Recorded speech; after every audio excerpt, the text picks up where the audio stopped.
through countries represented by their missions here, to big multilateral international actors in diplomacy here in Geneva. The visibility of International Geneva, it's due to its efforts in social media outreach and engagement of all the actors that I just mentioned now. And this is at the very core of our Geneva Engage analysis. However, what we try to do every year is always to tailor the focus of our research and be more and more inclusive and precise with our analysis. This is the case of 2020, when we have added a second pillar to our awards, that of innovative and effective online meetings. When we had introduced this category, the pandemic had not started yet. So you can just imagine how the relevance of the second pillar has increased through the past 2 years. And today, we are adding a third pillar, that is what we call the web footprint of International Geneva. This means that we can see and we can determine how visible International Geneva actors, organizations, and missions are according to Google search results. And this is done through a searching engine optimization, SEO analysis. But we're going to discuss this further during our panel discussion, so I don't want to anticipate too much. I would just like to conclude this brief word by, of course, thanking for our long-term partnership and leadership of this project, the Canton of Geneva, as well as the Swiss authorities. Of course, we want to thank also all the actors, all the institutions, and all the people that will be explicitly recognized today and made also this event possible. So without further ado, I would like to give the floor to the representative from the Republic and State of Geneva, Alexander Barclay, the delegate for digital policy. Alexander, the floor is yours. Thank you, Marco. Excellencies, ladies and gentlemen, friends near and far, good afternoon. It is a pleasure and an honor for me to welcome you to the 7th Geneva Engage Awards ceremony. I am the delegate for digital policy at the Canton of Geneva. For us, as elsewhere, the digital transition is a broad challenge that affects education policy, economic policy, security, and, as the past 2 years have so clearly shown, health policy. These are all issues on which the international community in Geneva produces excellent work, be it within international organizations, at non-governmental organizations, or at and across permanent missions. Geneva, a small city at the end of a lake, gathers so many bright minds working together for a better world. And as such, it fits within Switzerland, it fits within Europe, and it fits within the world. Issues such as the challenges and opportunities of artificial intelligence, of blockchain for good, or of security, cybersecurity particularly, are as relevant to you as they are to us. Digital technologies change the forms and accessibility of threats, as recent developments have unfortunately reminded us. But cybersecurity, we have to remember, is about security. Likewise, platform-mediated labor is about labor and labor rights. The digital world today is not a distinct parallel world, even though the past year has strengthened perhaps the digital duality thesis with all the discourse around a metaverse. Digital technologies are reshaping our one world, and the policies that you at International Geneva work on are so important in this regard. It is often argued that the digital era is one of the redistribution of power, and of new forms of collective organization. The increasing interconnection and complexity of the world makes spaces like the one the Geneva Internet Platform provides all the more important for dialogue, for sharing, for reflecting, and for building a common understanding. To face our shared challenges, we need to engage with all stakeholders. Let me give you a little insight in how we work at the Canton of Geneva. We practice, as you know, a semi-direct democracy. We receive each and every citizen our voting material periodically by mail, and we can express our vote either by sending it back by mail, as do most people, or by going to a ballot box in a nearby school on a Sunday morning, which is a little form of community building.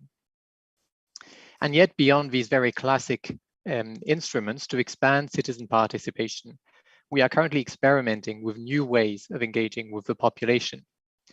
For instance, consultations on urban development are frequently organized, both in person and online.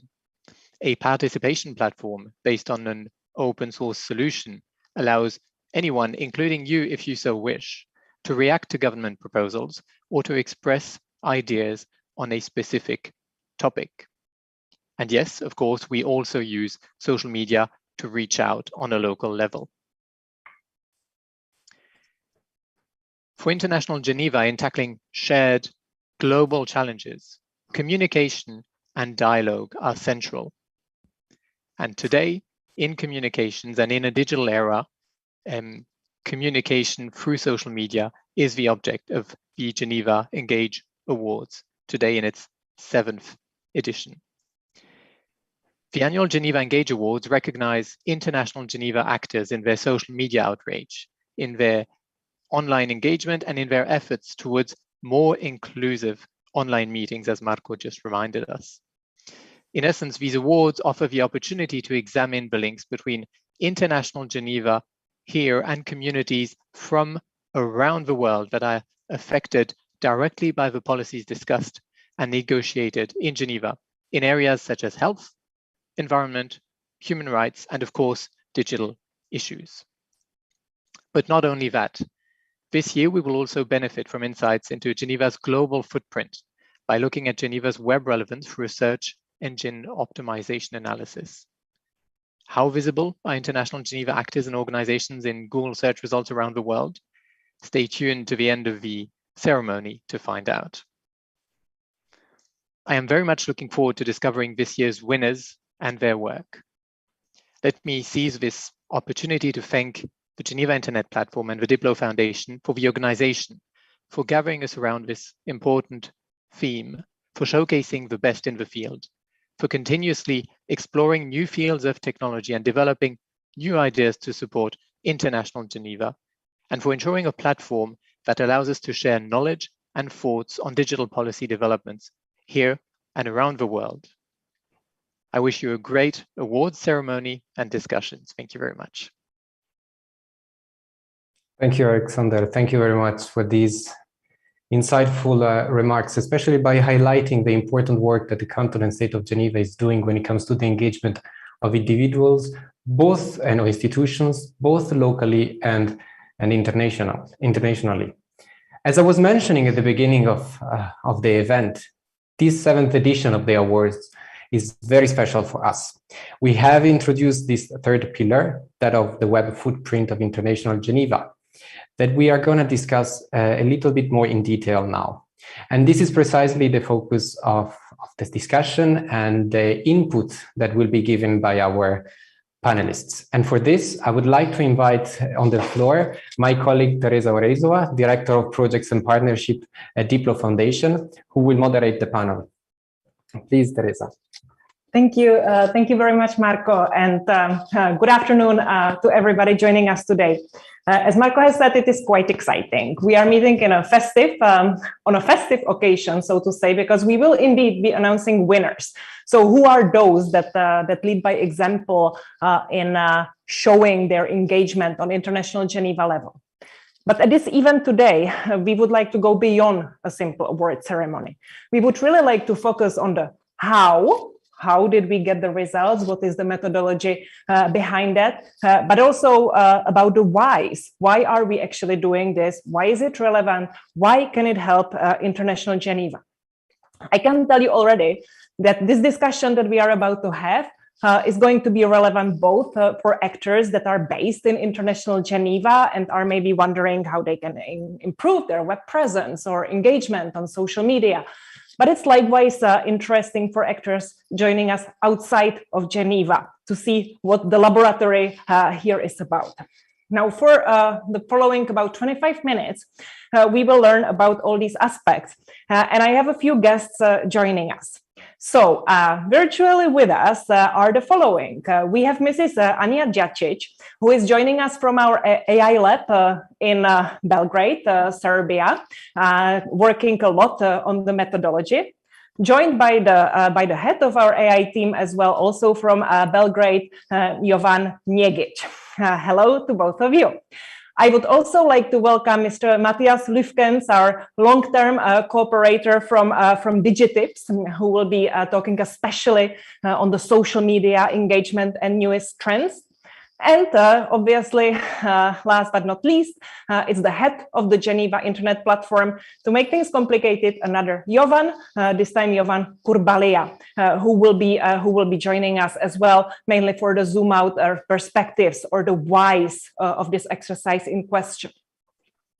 Please do feel free to use the chat, as Marco was saying, because my co-moderator, Virginia Ginger-Pack, is monitoring and can jump in and bring any of your questions and inputs to the plenary. Now, I will actually start with you, Jovan, the why. Can you elaborate a bit more on the context of why we are actually doing this? Jovan Kurbalia, I should precise. Thank you. Thank you, Teresa. It's my really great honor to address today's ceremony, which has an interesting history, a bit long history in the context of digital developments, and build on what digital delegate from the canton, Alexander Berkeley, indicated, the need to connect rich knowledge policy ecosystem in Geneva with the rest of the world.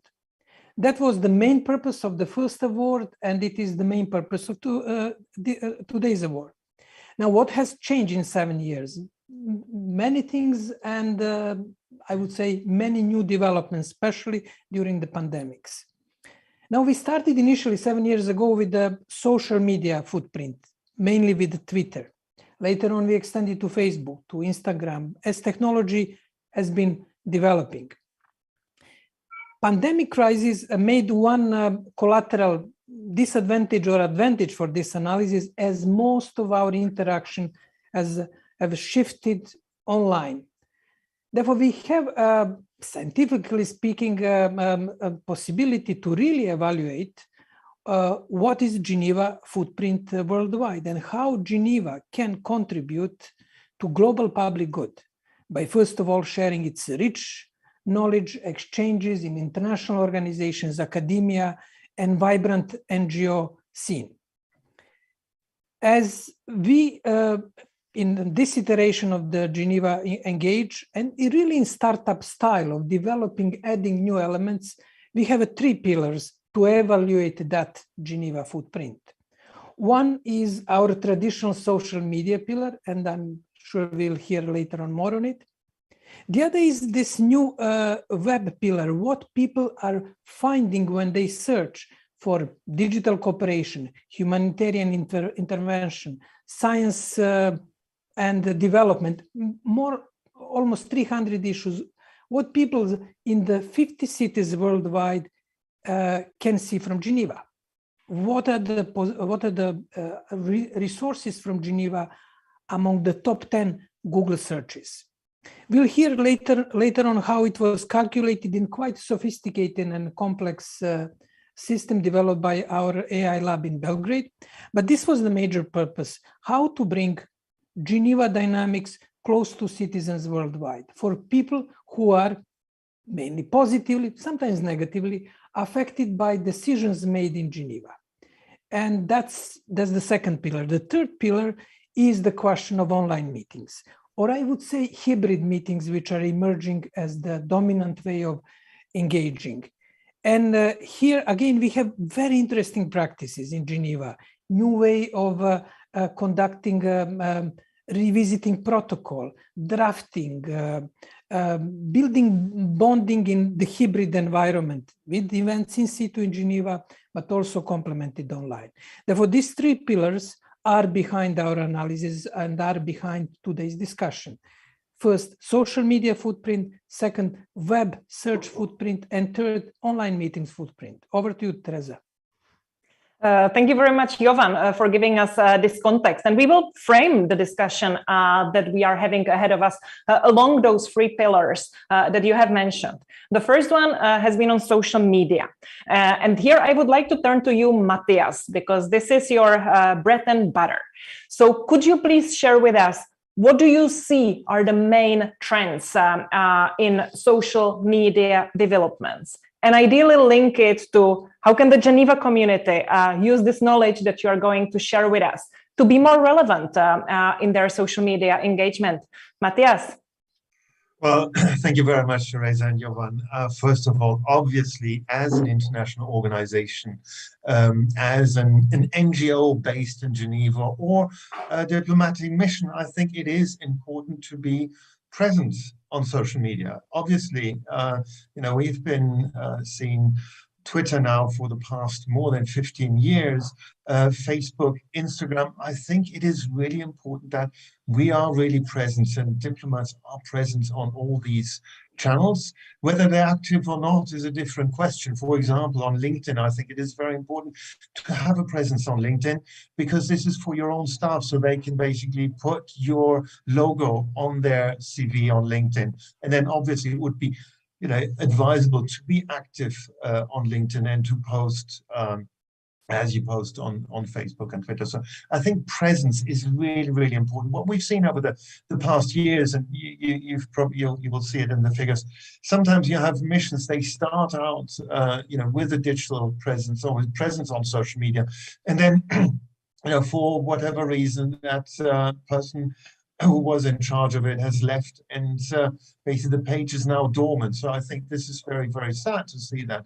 Also, when an organization decides, well, actually, Twitter is not really where we want to be present for us. It's more Instagram, for example. Well, but the thing is, Twitter is an open network. I think Twitter, it might not be the biggest social media network, but it is open. It is fully indexed by Google. So really to make an impact, I think it is important to be present there.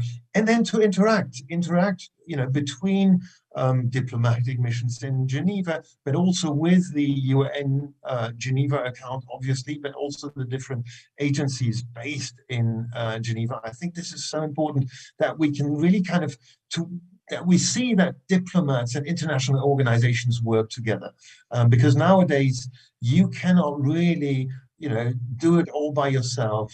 You really need the support of a network of international organizations, of NGOs, to tweet together on certain international days, basically to help each other. And we've seen that quite nicely. That was the campaign last year, Orange the World, where a number of Geneva diplomatic missions basically put orange on their social media profiles, and that across the board, with the several countries participating. This is the kind of collaboration I'm talking about. I think it's really important if you want to make an impact today, and if Geneva wants to make an impact today. This is really important. And lastly, for Geneva itself, the International Geneva, to be relevant, I think one of the key things is basically approaching every single international organization, every single mission based in Geneva, and asking them kindly to tag their social media posts to geotag their social media posts with Geneva,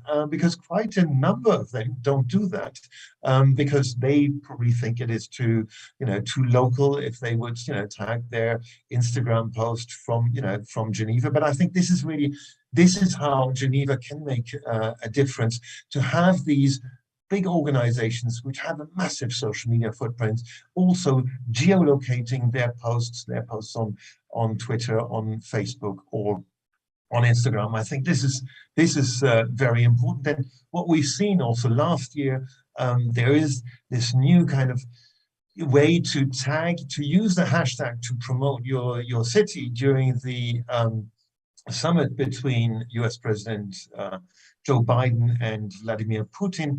The hashtag was #Geneva Summit. So it is important for a host city or for Geneva to basically get its name into those hashtags, rather than having them, having the US-Russia Summit, the hashtag. So it's really important to make sure that your host city is somehow mentioned in those hashtags. So, with all the events be they physical or hybrid, that are happening in Geneva. I think it is really, really important for Geneva to get its name into those social media posts of the actors of International Geneva.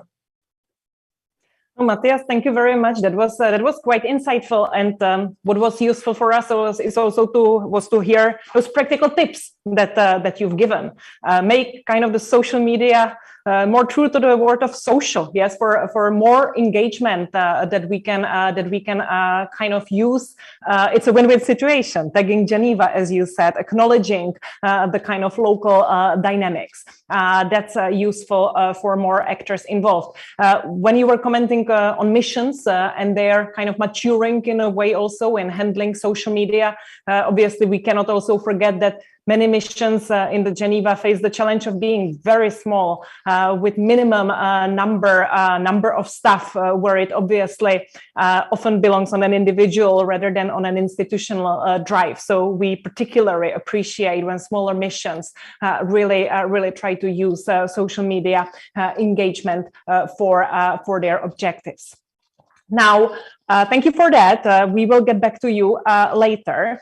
And now let us hear about the house. So we have been hearing about in the past minutes that we have quite a complex system behind all this, how we have measured not only the social media engagement, but also coming to the second pillar that Jovan Kurbalia mentioned at the beginning on the web presence. And that is quite fascinating, that I can actually know if I search for a specific term relevant for International Geneva, how it appears in Google searches, for instance, in Washington, D.C., how it appears in Google searches in Australia. We have also played with the selection of the cities of choosing the northernmost city or in Norway, or the southernmost city in Argentina. So we have tried to play to make it a bit more interesting. But how this methodology works, how was the system built, is a question to my two colleagues from Belgrade, Jovan Njegić and Anja Đačić. Over to you, please, to explain and guide us through. Hi, everyone. Happy to meet you from Belgrade. We tried to build the app which could provide you with some overall seeing of how your organization from Geneva can be seen all over the world. And when you go deeper to the app, you can see some more interesting and some more deep analysis. And let me share the screen and show the app, and maybe it's the best way to explain by showing. So this is our digital footprint of International Geneva application. It's a pilot version, but it's very interesting to see. For example, if you go here to Geneva Internet Platform, you can see what are the terms that we entered into the app, and what kind of areas it comprises of. So, for example, we have climate and environment, and all of these terms, and the digital technology, all of these terms describing that area, and so on. So you can see all the areas, and even you can go and suggest your own term you want to add to the app. So when you select a term from the list, you can see how Geneva organizations are seen from all over the world. For example, you can go on the high north to the city and see that there is only one Geneva organization in top 10 results, and you can scroll here and see that's World Health Organization, and it has the first position. And these are all the other results. Also, when you change the term, you can see that, for example, these small dots show that there are no any Geneva organizations that show in top 10 results anywhere in the world when you search for clean energy. So that's this first screen where you can get that overall sight of how organizations are seen all over the world. And then you can go deeper into into some deeper analysis, and let me pass to my colleague Anja. She will explain this this next. Thank you, Jovan, and hello, everyone. So yeah, as he already mentioned, we wanted to somehow measure the influence in particular areas, group of terms, I would say. And as you've already seen, each area has some list of terms that belongs to that area. And as we have top 10 Google results for that term, we wanted somehow to calculate the influence of each organization. And then, for instance, when you Google, I don't know, about pandemic from all around the world, and World Health Organization appears at the first place, it will have 10 points. We've done some kind of Eurovision scoring method where if you appear in the first place, you will have 10 points, and if you don't appear at all, you have 0 points. And in this group of graphs, we can see, for instance, in already mentioned health, we have this kind of graph, and as well ranking in that area. So on the x-axis, we can see total number of mentions. So if you appear, when we search for all the terms from the health group from all around the world, this is measuring the total number of mentions at any rank position. And this is the average rank. So the lower is better, which means that if you're this is the average rank of 3.2, and this is the average rank of 4.7.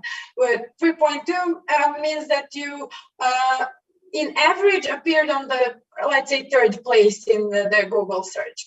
And the scoring method is when we sum for all the terms in that group of terms and for all around the world. So that is why we have this high number of points. And then we have also the third part, and I will give the word to Jan first.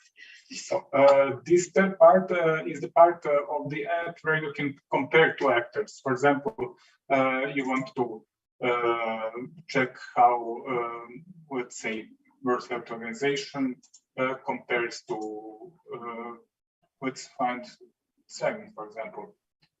Those are quite different organizations, but let's see if I can find it. Or let's try Geneva Academy. So on the x-axis, you can see all the terms which comprise these areas. So this is the area of climate and environment. This is the area of health, economy and trade, and so on. And these are the terms that describe that area. So we have two organizations. One is blue, World Trade Organization, and the other is Geneva Academy. It is red. And if you have a more dominant color in this square, that means that you are more dominant actor in this area. So you can see that the World Trade Organization, which is, expected reasonable, it has a more dominant position in the area of economy and trade. And for example, you can see that the Geneva Academy, just move this, has some influence in humanitarian field and the UN and multilateralism. So if organization is more dominant, it will cover more area, and the top area is 100%. If it has top area of 100%, that means that when you search for that term, that organization appears on the first place on the top 10 results in every city in the world. For example, if we see the term trade negotiation, that means that the World Trade Organization was quite high on all the results all across the world. And you can get more detailed information on this graph below. Let me pass that to Olgania. As Jovan already mentioned, we here we used some kind of more complex scoring. So we done something similar to the graph that was second, but here we wanted to sum over the cities all around the world, and then we done some kind of rescale where you can see that always the greatest value is 100 and the lowest value is 0. So if one organization doesn't appear at all in any city in the world, it will have score 0 for that particular term, and score 91.54 means that, or for instance, this 63 means that that organization for that term appears almost everywhere, but it's not on that high ranking. It has, sometimes it has rank 2, sometimes it has rank 9, and sometimes it doesn't appear at all. And when we take a look at this one that you haven't already shown, you can see that it's on much higher position from all around the world. So this scoring is rescaled from 1 to 100, but it shows for that term, for those organizations that we selected, how big influence they have for that term when we search all around the world. So we hope that it's exciting to you as well. Thank you very much, Anya and Jovan, and I think it's exciting indeed. It's also a bit eye-opening that we shouldn't presume that our web relevance, web presence is as we think it is. I also, because I know that we were talking about methodology for the web presence part now, we will get back to the methodology behind the social media analysis a little bit later, just before the award. So please bear with us with that. Now, at this moment, because I understand this might have been a bit overwhelming, I would like to pass the floor to my colleague Ginger, who's been monitoring the chat, to tell us what's up there. Thank you, Ginger. Good morning, everyone. And yes, we've had some interesting comments. I'll just bring out a couple. Particularly, there were comments that a synthesis from Jovan Kurbalia that social media is finally maturing, followed by Marilia noting that with the backlash against social media, a growing trend is that organizations are relying less on Facebook and the likes. They're devising new ways to collect relevant information from their customers directly with targeted communication and special offers in exchange for insights, surveys, and other methods. We do have a question for Matthias Lurchen from Maria Ski Chemali in Norway. She asks and notes that Jovan Kurbalia mentioned that we have seen a new protocol for online meetings. It would be interesting to hear more about that in concrete terms, and we may be addressing this later in the section on hybrid meetings. But for Matthias, he asks also tips on how making engaging Twitter and social media posts from online meetings. The public appetite for screenshots is getting rather low. So these kinds of tips and drawing those two aspects together would be very welcome. Thank you. Thank you, Ginger. And maybe Matthias, let's go to you immediately. Yeah, and absolutely. It's great to be getting into online meetings now. Yeah, absolutely. I've been talking about, sharing screenshots from Zoom meetings. I totally agree with you. There's a bit of a fatigue to share that. What I think it is important, is really kind of, to have an image which is, which is visual, which basically, whatever it is, be these online meetings or physical meetings, an image that will resonate, that will, actually make people click on the visual without even having read the text, and where they immediately understand, the relevancy. I think this is what is important in terms of visuals, but then also in order to get, visuals, to get the clicks, especially on Twitter, but also on Instagram and on Facebook, is tagging. Tag your partners, your friends, your peers, and those who are beyond your network. I think that is very, very important. The bigger you can really spread your content, and that is really the essence. So think about really tagging. You can tag up to 20 users on Instagram and 10 Twitter users on Twitter in a picture. So please do that. I think that is the recipe to success. And then obviously your post should be really engaging. To measure that, it's very simple. If would you share this post with your friends?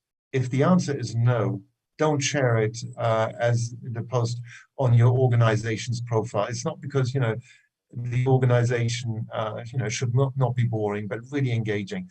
And this is what I think is important. We need to engage our audience. We always need to have the audience in mind. Why do we share this particular post, this picture on social media or this video? Why do we want our followers to see this? And what do we want our followers to do? So it's the call to actions, ask them to do something and really, think about the audience and, post something that resonates with them. I think that is really the key to good social media posts. But, it would be a long seminar to, to talk about the different aspects of good social media posts. So back to you, Teresa. Thank you, Matthias. Again, quite practical. Although I have to say I'm a bit shy when it comes to tagging, because there is a gray zone between being too intruding and engaging. But that's for another discussion. Jovan, there was a question on the protocols for online meetings. We don't have that much time left, but could you quickly elaborate on that one? Sure, Teresa. Sorry, yes. Sure. We made a huge journey over the last 2 years. When we gave the award in 2020 in January, it was a bit of people ask me, what do you mean award for online meetings?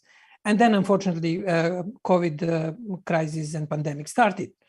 And when you think how familiar we are now with Zoom tools, this is fascinating, but we have new challenges. And one of the challenges was mentioned in chat is a protocol adjusting the modus operandi of international organizations to, I wouldn't say just online meeting, but hybrid meetings. And it is going to be the major challenge ahead of us, how to ensure inclusion, equality of participation, share the social dynamics between people who connect online, very often coming from developing countries, and people who are in situ. That element of making that membranes between in situ and the online meetings, that is going to be the crucial interplay. Diplomacy international organizations have to revisit their modus operandi, have to revisit, in some cases, even rules of procedure, although they can be adjusted. We had some hiccups during the pandemics on that. Therefore, a lot of challenges ahead of us when it comes to hybrid meetings, when it comes to protocol, security, protecting data, emotional aspect, and engagement with communities worldwide. Here at the ConfTech Lab in Geneva, we are experimenting with this type of hybrid meetings and in particular, trying to help diplomats to manage this dichotomy for very simple things. How to chair hybrid meetings? What are the new skills for chairperson when it comes to engaging people remotely, engaging people locally? Over to you, Teresa.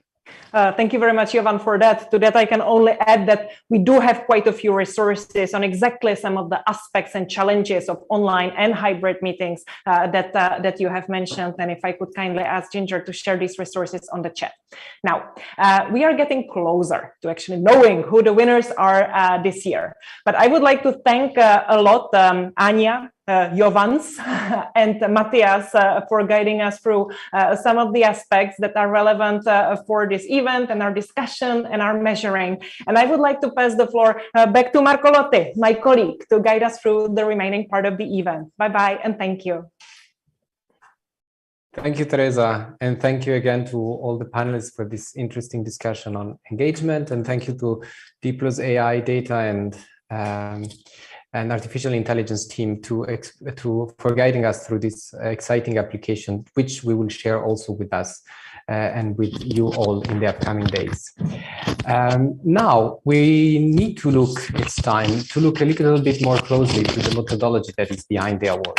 And to explain what there is behind the scenes of our analysis, I want to invite my colleague Katarina Andielkovic, who is a researcher at our Diplo's data team and who has been behind the methodology and the analysis of the Geneva Engage Awards for a few years now. Katarina, would you like to give us a little bit more insights and details on how you carry out the methodology and the analysis? Yes, Marco. Hello. I will try to explain the methodology behind Geneva Engage Awards. It happened to be a bit complex. Well, as sources of data for the analysis, we have considered statistics on Facebook, Instagram, and Twitter. Twitter data was obtained from the Twitonomy service, whereas statistics for Facebook and Instagram were kindly provided by Matthias Lufkens using CrowdTangle.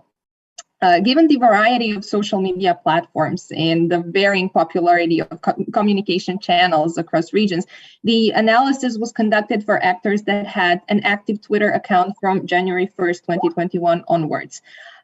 So in order to participate in the analysis, it is not mandatory for an organization to also have Facebook and Instagram account. However, additional points were given to organization with the presence on Facebook and Instagram. About the math, the calculation for the Geneva Engage Awards has often the challenge of calculating large ranges of values due to differences in size and activity of the monitored accounts. For instance, number of tweets in 2021 ranges from almost 200 to the largest value of more than 100,000 tweets. So this, of course, as you can imagine, represents a challenge in normalization and comparison of data. And to solve this problem, the first step was to determine the so-called outliers, which are the extreme values that are either well above or below the bulk of data. And since our data sets contain extreme outliers, we have chosen to use the feature called clipping or capping, which basically caps all feature values above or below a specific value. For example, you could clip all temperature values above 40 degrees to be exactly 40. So we have used our outliers as a capping point in this case. And lastly, we have used another Excel formula to perform rescaling of remaining values to a predetermined 25-point scale. And of course, the final result is the sum of points from each category. As in previous years, the complete and detailed report will be released after the event. And if you have any questions or comments or would like to find out more about our methodology, you can contact us at data@diplomacy.edu, and I will also share the email shortly in the chat. Thank you for your attention and enjoy the rest of the event. Back to you, Marco. Thank you, Katarina, for explaining the big work that is behind the Geneva Engage Awards. And thank you to Matthias Lufkens once again for providing us with the data for Instagram and Facebook mainly. As Katarina said, do not hesitate to reach out to our data team if you have additional questions when it comes to the methodology, or to the Geneva office directly, geneva@diplomacy.edu, if you have broader questions regarding the whole Geneva Engage project. Now, finally, it's time to start with what for some of you, or hopefully for most of you, is the most exciting part of today's event, the awards ceremony. A little bit of a clarification. The awards will be given to the three categories that we have already mentioned in this order: international organizations first, permanent missions, and then NGOs and associations. And we will proceed as it follows. I will announce the two runners-up for each category, and then we'll give the floor to the respective representatives of the two institutions. And then we will have a video announcing the winner for that category. And the floor will also be given to the representatives of this organization for a few brief remarks. This, of course, will be repeated throughout the three categories.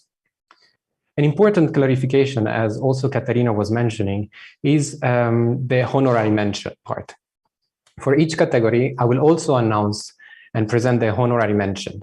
And they are made in they are recognitions of those actors that have, methodologically speaking, outperformed the other fellow actors in the same category by such a high margin that statistically we have considered them to be outliers, very positive ones, of course, compared to the trend that was marked by the other actors.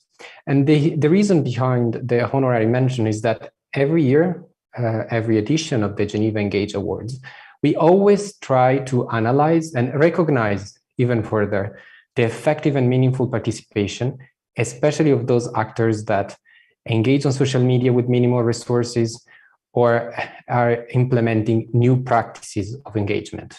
Of course, honorary mentions by no means are implemented with the aim of minimizing the important efforts of larger actors, which will be indeed recognized as such.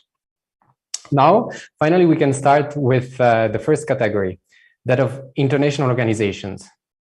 As I mentioned, let us see who the runners-up for the category of IOs are. The International Organization for Migration, IOM, and the United Nations High Commissioner for Refugees, or UNHCR.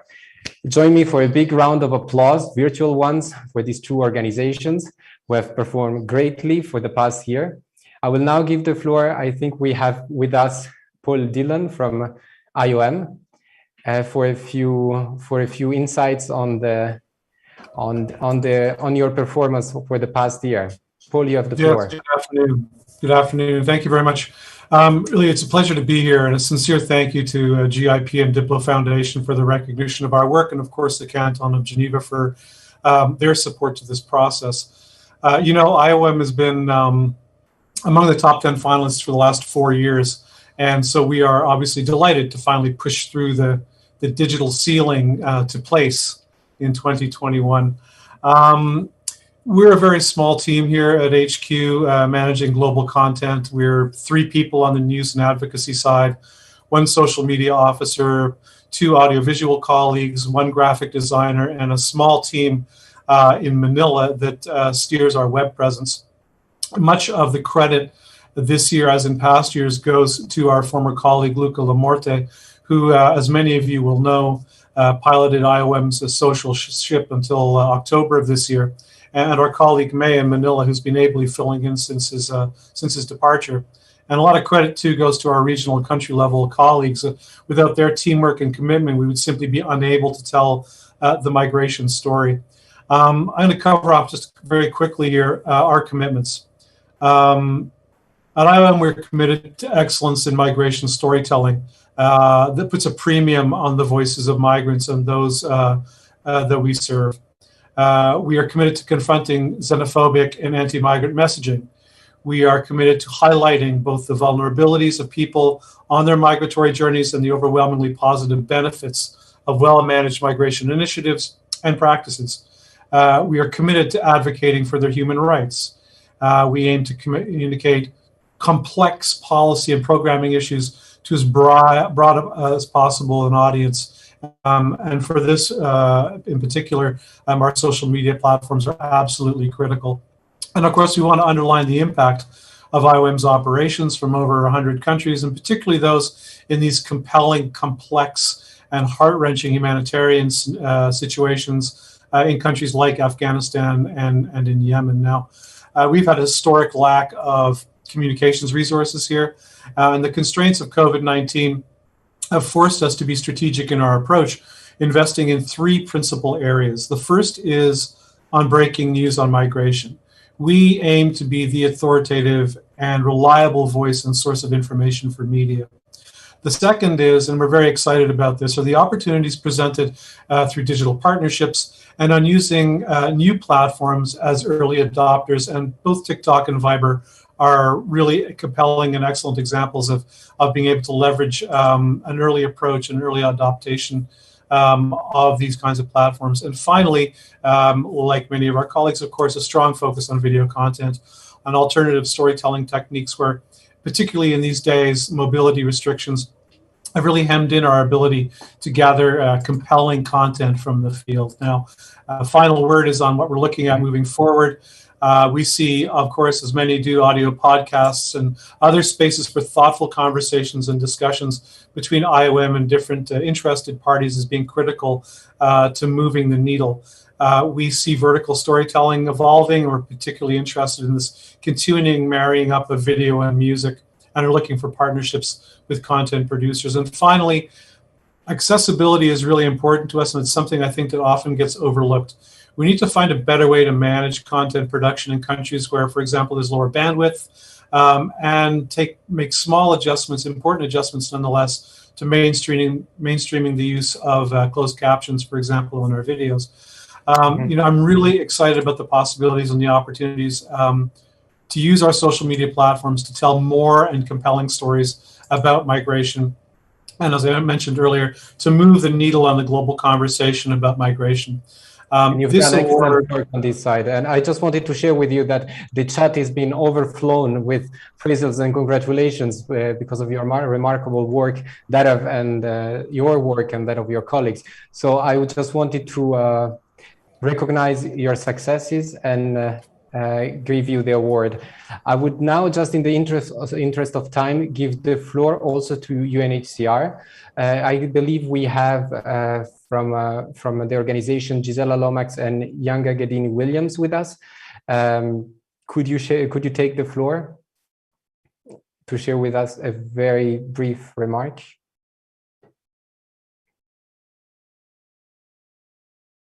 Okay. It seems that maybe they're having some problems connecting. I had exchanged with them before in the Zoom room, so I know they were present. I just want to make sure that there are no problems when it comes to allowing them to speak with the microphone or any other issues. Let me see. It seems that their microphone is muted. There we go. Excellent. Hello. Can you hear me now? Yes, very well. Thank you. Hi, I think my camera had been turned off. I'll be very brief. Thank you so much. It's wonderful to be a part of this every year and to see the recognition and to hear the really interesting, frankly, remarks and comments in the panel discussion. Just a few notes on how we work at UNHCR. Our overriding objective is to use and harness the power of social media to help people forced to flee. It's that simple. We inform, we inspire, we build communities that care, partnerships that elevate, attempt to mitigate the harms caused by platforms and algorithms, and create collaborations that rally supporters. I think probably very similar to everybody else. It's an interesting job, and I think the way my team and I work and what we prioritise evolves a lot over the years. And these days at UNHCR, we use social media not only as a communications tool with the global platforms we run, but our work, the other pillars, are very much training, policy, guidelines, troubleshooting as well in terms of the harmful side, and also the relationships and the partnerships. Increasingly over the last year, we've devoted more capacity on my team than ever to addressing the harms caused by social media. As we all know, social media is powering forced displacement. Just look at the Rohingya from Myanmar, or hate speech, disinformation against refugees and migrants. I know my colleagues at IOM will be very, very familiar with this. Disinformation against people forced to flee, populations on the move. It's a political football that's, you know, in these polarized algorithms can easily generate waves of hate speech. And I'd just like to say we really can't do this on our own. You know, we craft and steward these partnerships with Facebook, with Meta, with TikTok, and invest a lot of time in that. But I strongly believe the UN, governments, international organisations, NGOs, we really need to strengthen our partnership on these issues and use our joint leverage to pressure social media companies to make the changes they need to in terms of, you know, policy on content and so on. And I think the DiploFoundation offers a fantastic space for us to do that. So once again, it's great to be a part of it. Congratulations to all the winners, and thank you for having me along. Thank you, Gisela. Especially thank you for keeping your remarks brief. You were saying that extra capacity was given and resources were invested in your team, and I would say that it shows. So thank you, and congratulations again. Now we have the winner of the international organizations category that we will announce through a video.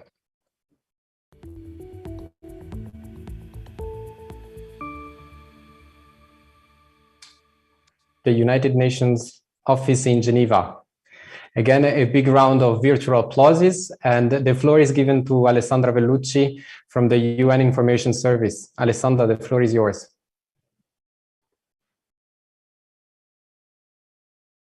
Well, we allow Alessandra to unmute herself and take the floor. Can you hear me? Excellent, yes. Thank you very much. Of course, it's very nice to be recognized. I really would like to say how much honored and humbled we are all today. And I'd like to accept this award, of course, on behalf of the Director General of UN Geneva. It's really nice that you acknowledge the hard work and the results of our very small team. And I would like to thank heartfully my colleagues, Miladin Bojetic, Nicole Cordeau, Alexandre Carret, Ali Kafan, and above all, our interns who help us so much with the social media. They're great. Just a few remarks to say that globally 2021 was an extraordinary day, but not in a good way, as we all know, as the pandemic continued unabated and the economic downturn was still massively felt in all parts of the world. The vaccine made a great difference, and almost half of the humanity got their jabs last year, but vaccine inequality is still there, and misinformation about COVID flourished. So our central themes of our social media platforms, and I think that you've all seen this, was to cover day in and day out, month in and month out, the issue of combating misinformation, spreading the gospel of WHO. This is part also of our verified campaign that the Secretary General launched last year. Of course, promoting vaccine equity. And we spoke a lot last year about climate action. And this is, I think, particularly important. As you have recognized, as of 31st of December, our 5 social media accounts accounted for 1.75 million followers, which is about 33% increase compared to the year before. And the engagement rate very, very high. And it's interesting to see that our followers come from countries from all over the world, whether it's Myanmar, India, Ethiopia, United States, Nigeria, and of course, Switzerland. So on one side, we cover the global news, and on the other side, we cover the Geneva-based events. And I would like to be really brief, but take the time to thank everybody around this virtual table, because what we do is not write about, well, in Instagram, yes, we write about the peacocks and about the dogs, because that works always very well. But we write about what you all do, what International Geneva does, what you do at the Palais des Nations, what you say to our press briefings, what everybody does to make Geneva, International Geneva great and global. So thank you very much for continuing to produce the content that give us the possibility of reaching so many people. So the recognition is not just ours, but for all those who work in International Geneva, the missions, the agencies, everybody. So thank you very much to all of you. And just to conclude, my social team and I are truly appreciative of this important award. Merci. Thank you very much, and congratulations again. You've pointed out correctly, Madam Vellucci, that it's not easy and it's not even fair for us to give just a few seconds to each winner and category to express and explain us the big work and the big efforts that there are behind every year's campaigns. But unfortunately, time is a little bit tyrannic on this side. So we will now, I would like to mention that when it comes to the honorary mention in the international organizations category, we will award the World Health Organization for their continued effort and engagement of audiences worldwide. We can now move to the second category, which is that of permanent representations to the United Nations office here in Geneva. And as you can see from the slide, we already have the 2 runners-up, which are the permanent mission of France to the United Nations office in Geneva and the permanent mission of the United Kingdom and Great Britain and Northern Ireland. I will now give the floor first to Marie Bourreau from the Permanent Mission of France to share with us very brief remarks. Marie, the floor is yours. Thank you. Can you hear me? Perfectly. Okay. Thank you. Excellencies, dear friends. Let me first to extend our warmest congratulations to the missions who won the first 2 places, but also to all the communication teams of the member states, NGOs, and UN agencies who actively and efficiently contribute to making International Geneva well represented on social networks. We are very honored to work with all of you and to have built a strong community. I would like to express also a special thank to the 2 interns who worked with me this year, Thomas Rebrillon and Sophie Tabet. They have brought their youth, their energy and creativity to usefully promote our French position. The COVID-19 pandemic and the use of virtual meetings have obviously contributed to strengthening our presence on social networks. But this digital shift in traditional diplomacy is not new. it was already well underway and is very likely set to intensify. And I may say it's particularly stimulating to participate in this, I would say, kind of extension of the traditional way of doing diplomacy by addressing a wider audience and by explaining the complex and often very highly technical issues that we are dealing with in Geneva. And at a time when multilateralism is under attack from all sides, when international relations are hardening, when disinformation or hate speech are proliferating, digital diplomacy must play a key role in order to convey our values and the ideas that are very dear to us, the ideas of solidarity, of cooperation, and universal respect of human rights.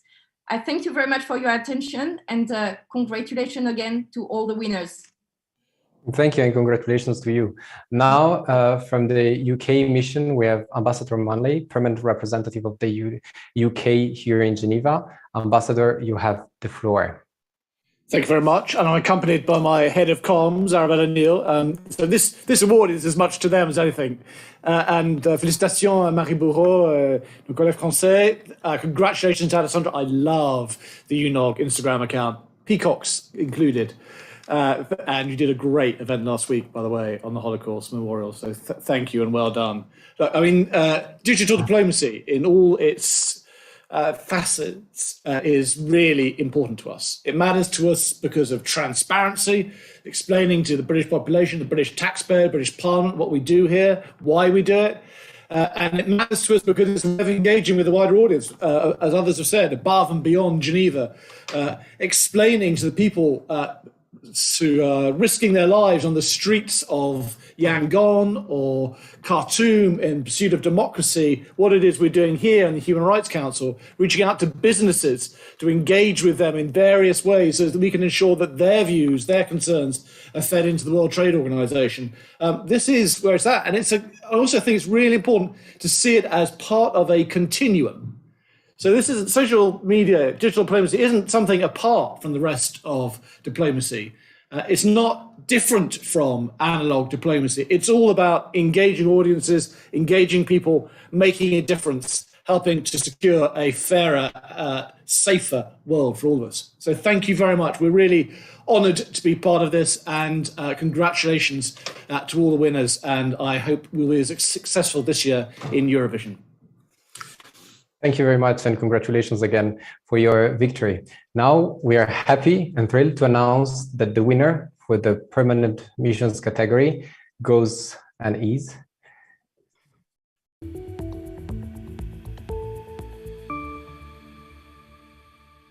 the permanent mission of the United States of America.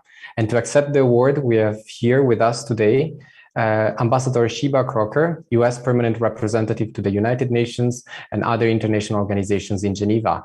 Ambassador, you have the floor. Thank you so much. It's truly an honor to receive this award on behalf of the US mission and our public affairs and multimedia team. And I want to especially give a word for Brian Denver and Wendy Lebetkin on our team, who really deserve this award. As someone who has just recently arrived in Geneva, I am truly impressed with the communications work and diplomacy that is done in this city. And I want to underscore to all of you that the United States places a very high priority on our diplomatic engagement in Geneva, from issues of public health to promoting human rights and ensuring that international technical standards that are set here serve our common goals of increased prosperity, peace, and the protection of individual rights. I'd also like to congratulate our fellow permanent mission honorees, the UK and French missions. We work with their teams regularly and are constantly inspired by them. It is certainly not a coincidence that Mission Geneva's digital success this past year coincided with a year of intensive diplomatic re-engagement by the United States, especially in multilateral affairs. On the morning of President Biden's first full day in office, Anthony Fauci, director of the National Institute of Allergy and Infectious Diseases and the chief medical advisor to the president, teleconferenced into Geneva to announce that the United States would return to engagement with the WHO and join COVAX. Shortly afterwards, Secretary of State Blinken announced the US return to the Human Rights Council, where in fact we have proudly just taken up our seat as a member. And of course, this past year saw the visit by President Biden to Geneva, and most recently, Secretary of State Blinken was here for crucial talks to promote the path of peace on Ukraine. Additionally, with our nomination of Doreen Bogdan-Martin as a candidate to lead the International Telecommunication Union, our diplomatic engagement in Geneva is only going to intensify. We all know the new challenges brought by the COVID pandemic. Even as in-person events were canceled, postponed, or forced online, our digital engagement has accelerated. Never has connectivity for all been a higher imperative. Bridging the digital divide, including working through the power of Geneva's institutions, is a key objective of the Biden administration. During this period, multimedia teams across our city have had to become masters of multitasking. Beyond public diplomacy, they are also often the principal facilitators of diplomatic interaction, assisting with video and conferencing. Geneva's organizations play a critical role around the world, saving and improving human lives and promoting connectivity, development, and economic prosperity. Our work as communicators is critical to the global public's understanding and support for the essential work done here. Partnerships are critical to Geneva's impact, and we are leaning in. For Idaho in May, for example, the EU and Israel helped bring permanent missions together under the banner of Diplomats for Equality. The US mission is also doing our part to foster collaboration among communicators here. Our Geneva Communicators Reception, bringing together missions and organization spokespersons and digital teams, has become an important annual tradition, and I look forward to meeting many of you at the next installment of this event in the fall. I'd like to thank the Geneva Internet Platform, the Swiss government, and the Canton of Geneva for this terrific initiative. Geneva Engage inspires and challenges us, brings us together, and encourages continuing collaboration in digital diplomacy across Geneva. So thank you. Thank you very much for these wonderful remarks. And thank you to all the winners for this category and the previous one as well. As I was mentioning before, for this category, the honorary mention goes to the delegation of the European Union here in Geneva, which every year, despite their small team, as facing same challenges as other organizations, they do strive to maximize their efforts in social media outreach and engagement. So bravo to them and bravo to all of you.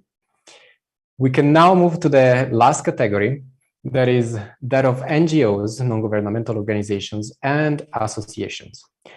Before we see who the organizations qualifying for these categories and running up for the prize are, I would like to share with you that this award this year is dedicated to the memory of Jan Peter, who left us at the end of last year. Jan Peter was an internet pioneer, and this mention and recognition is done in recognition of his lifelong commitment to civil society engagement in the use of the internet, especially for communication in support for marginalized and vulnerable groups. For those of you who would like to learn more about Jan Peter's excellent efforts in the use of the internet and his support to marginalized and vulnerable groups, my colleague Ginger Pak will share a few resources in the chat. We can now see who the runners-up for this category are, and we are happy to announce that the award goes to the World Council of Churches here in Geneva. And we have with us Marianne. Marianne, you have the floor. Please unmute yourself for a very, very brief remark. Thank you very much. Your Excellencies, dear distinguished guests, ladies and gentlemen, dear friends and colleagues in International Geneva. I wish first of all to show our deepest gratitude to the organizers, the Geneva Internet Platform, DiploFoundation, Canton de Genève, the Swiss government, and Geneva International. Thanks for the work you are doing, and we, on behalf of the WCC Acting General Secretary, Reverend Professor Dr. Johan Sauka, and the WCC member churches in 120 countries, we are very honored to be recognized by the Geneva Engage Award in the City of Peace and in the memory of the Internet pioneer, Jan Peter. I would like to share a special thanks to WCC communication team, a special thanks to the small social media team in 2021 with Walter, Annegret, Santi, and Rhoda, and the leadership of the WCC and the communication committee of the Central Committee. During 2021, most of all, the WCC continued to use its social media channels to spread a message of hope. whether that hope was related to digital justice, a violence-free world, or hearing of the voices of the vulnerable communities across the globe. Social media channels were crucial in helping people access to more than 130 online productions, including webinars, webcasts, podcasts, and video messages. And social media and other online channels continue to help sustain the WCC fellowship in a time when physical activities were limited, as it was in the 2020. The dimension of WCC work also extended to advocacy. One concrete example that was the Easter initiative by the WCC Ecumenical Accompaniment Program in Palestine and Israel, when we set up to connect the biblical narrative with the current realities in Palestine and Israel. And we use social media and other online channels to spotlight the injustice of life under occupation. The WCC website audience grew also with 50% as a result, because of renewed online presence, but also active engagement in the WCC social media channels. In September 2021, the WCC, with the World Association for Christian Communication and other partners, organized a symposium on communication for social justice in a digital age that was also shared globally. One more remark before I will close. I know the time flies. The Thursdays in Black campaign, every Thursday dressed in black, to make sure that we are establishing a world without any violence and rape. That was probably the reason that we earned a second place last year, has continued to grow. And we have also included also interreligious partners into the campaign during 2021 with Religion for Peace and the network of traditional religious peacemakers. So to conclude, in its communication strategy, the WCC keep unity, justice, and peace at its heart. Thank you very much for your attention, and thank you for the acknowledgement. Thank you very much, and well done once again. Now, you have probably noticed that I've mentioned runners-up and in the plural form, but we have announced only one actor, contrary to what we have just done for the other categories. And there is a reason for that. This year, for the first time, we have a tie. Two actors have performed equally well. So we have decided to respect what the data was suggesting to us, and therefore award both of them the second place in the NGO category. So a big round of applause for CARE International and MSF, Médecins Sans Frontières, Doctors Without Borders. Unfortunately, representatives from CARE International could not be with us today, but we are thrilled to have colleagues from MSF. And I believe we have Ariadna with us. Ariadna, please unmute yourself and take the floor. Hello, thank you very much. Well, I'll go straight in because we're short on time. Thank you for this recognition, and congratulations to everyone shortlisted, as well as to the other winners today. We want to give a special mention and thanks to our other team members around the world whose work make this possible, from colleagues in charge of creating content and messaging in project locations to those in other MSF offices who co-manage global platforms with us. This is a very big effort from a lot of people, as you can imagine. Our focus on digital is to bring our patient voices and their stories and their struggles or their suffering to the front.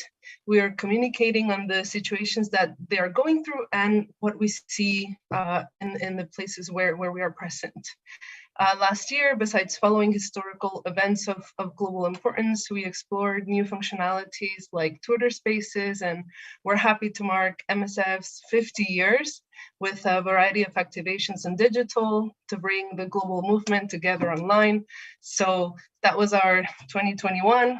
Thank you again for this recognition on behalf of MSF. Thank you. Congratulations and happy 50th birthday to MSF. Now, finally, announcing the winner for the NGO category.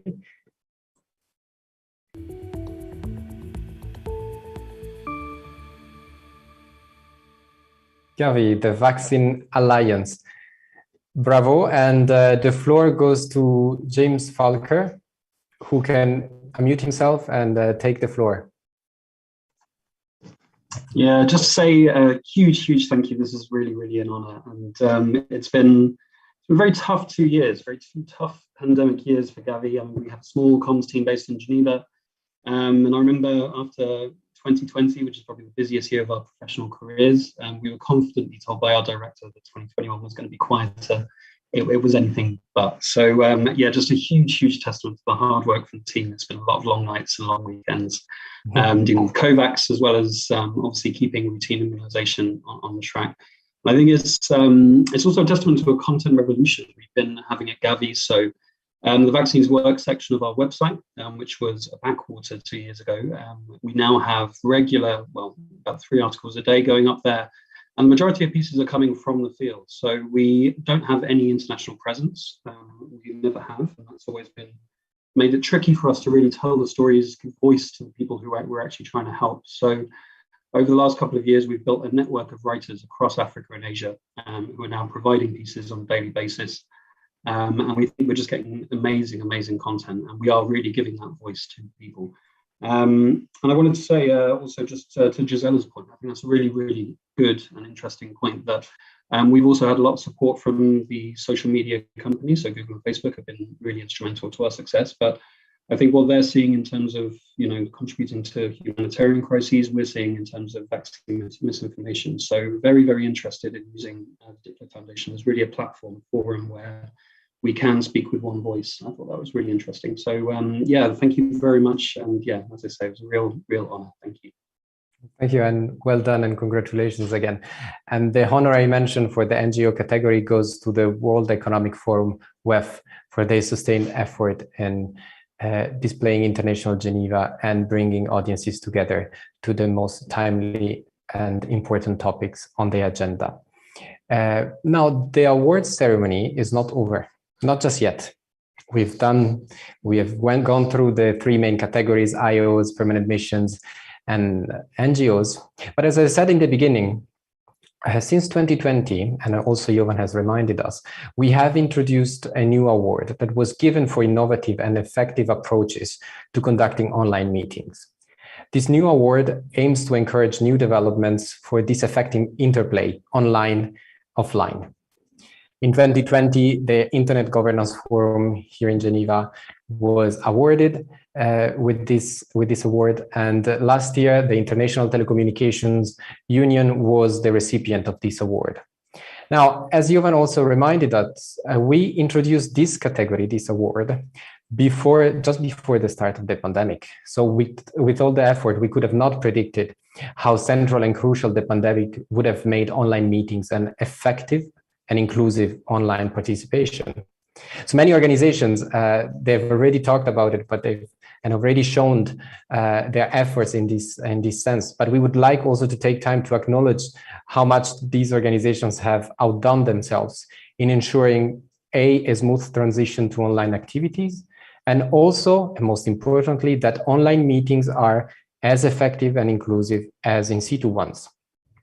This year, however, one organization has taken a step forward in this regard. And the organization we are about to award is behind adopting the free and open source service for online meetings, Indigo. This service is now used by the University of Geneva and other international institutions always here in Geneva. The Indigo Platform was started in 2006 as an open source effort, and it's still maintained by this organization and an array of worldwide contributors. Indigo can be used for collaborative efforts, collaborative planning, as well as to schedule, manage, and perform online events.